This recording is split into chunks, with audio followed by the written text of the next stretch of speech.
ভারত অবশেষে সেমিফাইনালে উঠলো এবং জাসপ্রীত বুমরাহর জন্য এক প্রকার বলা যেতে পারে যে এই সেমিফাইনালে ওটা স্বপ্ন সাকসেসফুল হয়েছে, এক প্রকার জাসপ্রীত বুমরাহর জন্য বলা যায়। তাছাড়াও অন্যান্য টিম মেম্বারগুলো তারা যথেষ্ট ভালো খেলেছে, কিন্তু খুবই একটা টার্নিং পয়েন্টে এমন একটা বল করার জন্য জাসপ্রীত বুমরাহকে সত্যি প্রশংসাযোগ্য। কিন্তু ব্যাপারটা হচ্ছে যে এখন পাকিস্তান আর বাংলাদেশ যারা জামাতপন্থী, যারা বাংলাদেশিরা আছে তাদের আর এই পাকিস্তানিদের তো বিভিন্ন রিয়াকশানগুলো দেখছি, কি ভয়ঙ্কর রিয়াকশান তারা দিচ্ছে যে এই ম্যাচটা শেষ হওয়ার পরে।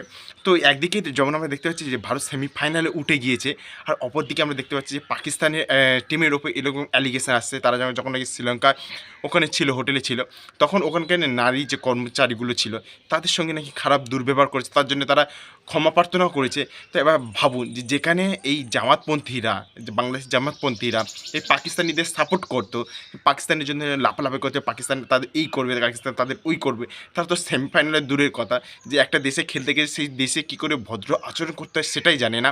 আর তারা সেই দেশের জন্য এত নাচানাচি করতো।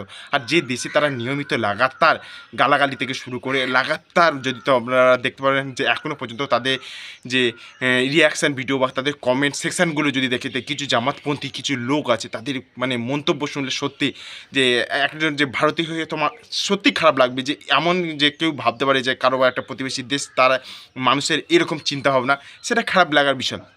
তো তাদের তো খুব জ্বলছে যে ভারত এই সেমিফাইনালে উঠে গেছে, সেটা খুবই বোঝা যাচ্ছে। কিন্তু একবার তাদের ভাবা উচিত যে যে দেশে তারা এতদিন সাপোর্ট করে আসছে তাদের পরিণতি কী, আর যে দেশকে তারা এতদিন বিরোধিতা করতো তাদের পরিণতিটা কী।